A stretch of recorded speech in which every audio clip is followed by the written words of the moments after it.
Let me ask you something honest, and I want you to answer this in your mind. Do you have a habit that you already know is bad for you, but you still do it every day?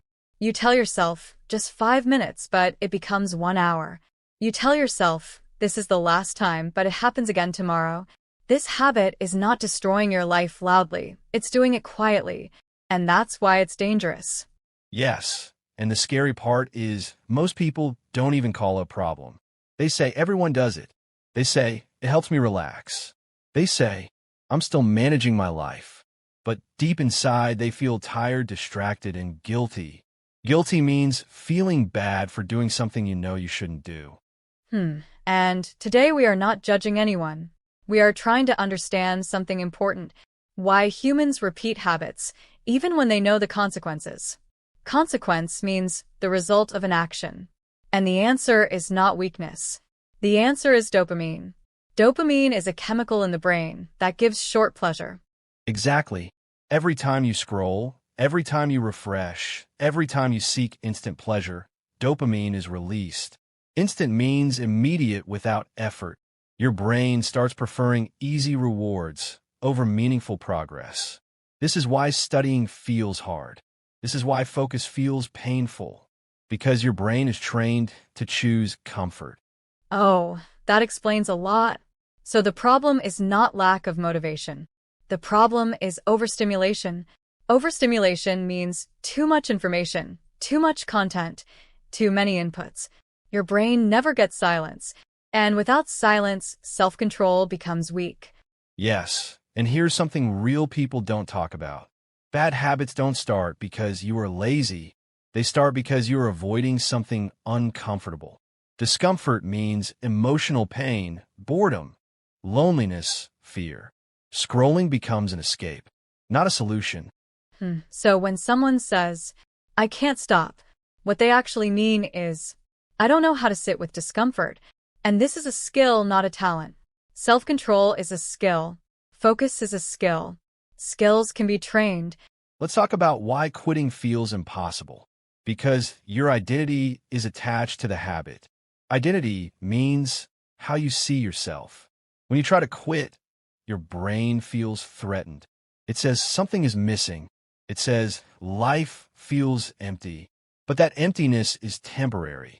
Temporary means not permanent. Oh, and this is where most people fail. They expect quitting to feel good immediately. But the first phase always feels boring, slow, uncomfortable. That phase is called withdrawal.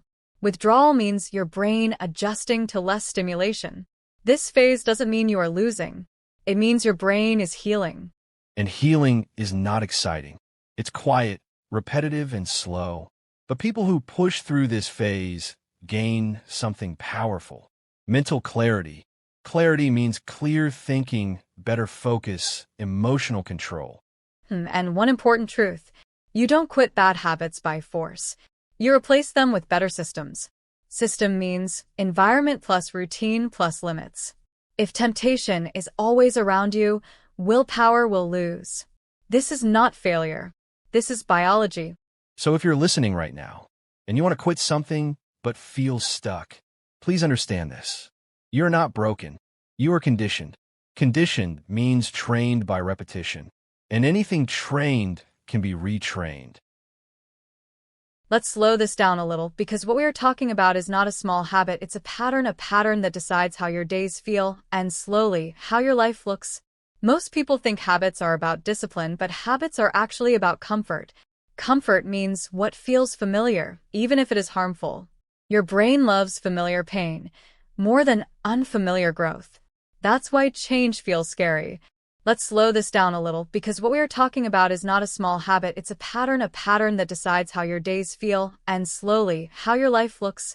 Most people think habits are about discipline, but habits are actually about comfort. Comfort means what feels familiar, even if it is harmful. Your brain loves familiar pain more than unfamiliar growth. That's why change feels scary. Yes, and there's something very important here. When you try to quit a bad habit, you are not fighting the habit. You are fighting your brain's memory. Memory means past experiences stored in the mind. Your brain remembers how that habit helped you escape boredom, stress, loneliness. So when you remove the habit, the brain panics. Panic means sudden fear, confusion, discomfort. And this panic often shows up as excuses. You say, I'll start tomorrow. You say, today was too stressful. You say, I deserve a break. These excuses sound logical, but they are emotional responses. Emotional means driven by feelings, not long-term thinking. Exactly. And this is where awareness changes everything. Awareness means noticing what is happening without judging yourself. Instead of saying, I am weak, you say, I'm craving stimulation right now. Craving means strong desire. This small shift reduces guilt, and guilt actually strengthens bad habits. Oh, that's a powerful insight. People think shame will fix them, but shame keeps them stuck.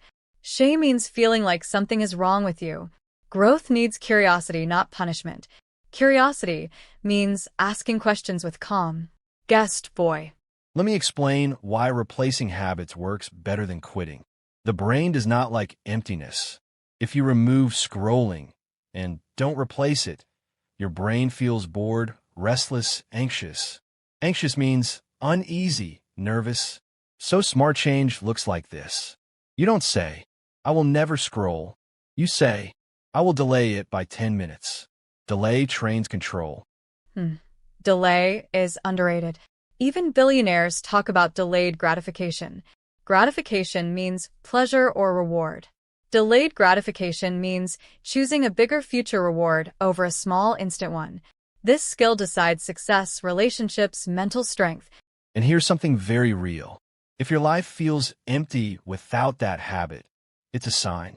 It's a sign you need meaning, not more control.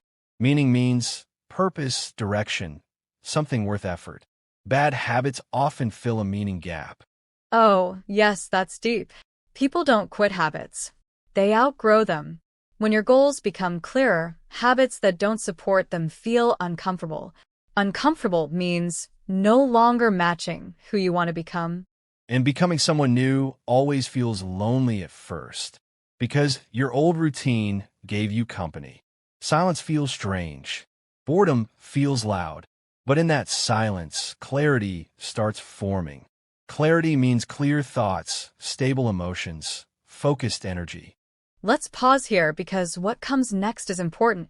If someone listening right now wants to change, but feels scared, tired, or confused, there is a practical way to start without pressure, without extremes. All right, let's bring this home slowly. If you really want to change a habit, start with your environment. Environment means what surrounds you every day. Your phone, your room, your notifications, your routines. If temptation is always visible, willpower will always lose. This is not a motivation problem. This is a design problem. Design means setting things up in a smart way. Yes, and another practical truth. Most people fail because they try to change everything at once. Big change looks impressive, but small change actually works.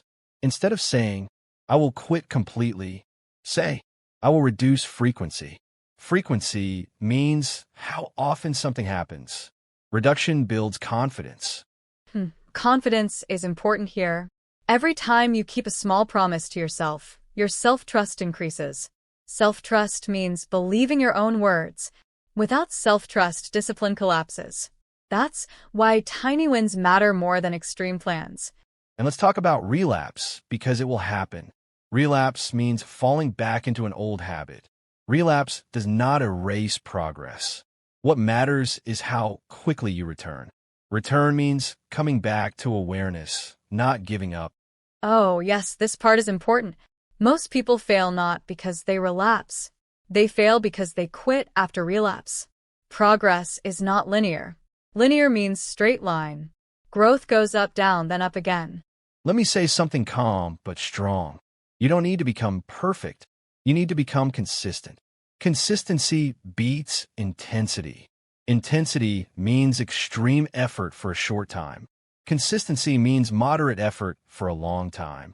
Long time changes identity. And identity is the real game. When you stop saying, I'm trying to quit, and start saying, I'm someone who chooses better, your behavior slowly follows. Change becomes natural, not forced. So, if there is one thing to remember from this conversation, bad habits don't mean you are broken. They mean your brain learned something, and learning can be unlearned. That process is slow, uncomfortable, and quiet. But it works. Take it one day at a time. Not with pressure, not with guilt, with awareness, patience, and respect for yourself. Because real change doesn't happen overnight. It happens when you stop fighting yourself and start understanding yourself. Before we end, remember this. The habit you are fighting is not the real enemy. The real enemy is the part of your mind that avoids silence, avoids discomfort, avoids growth.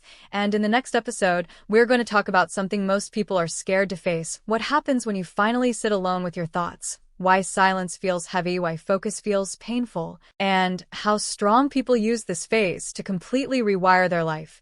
If this conversation shook you a little, don't ignore that feeling, because that discomfort is a sign something inside you is waking up.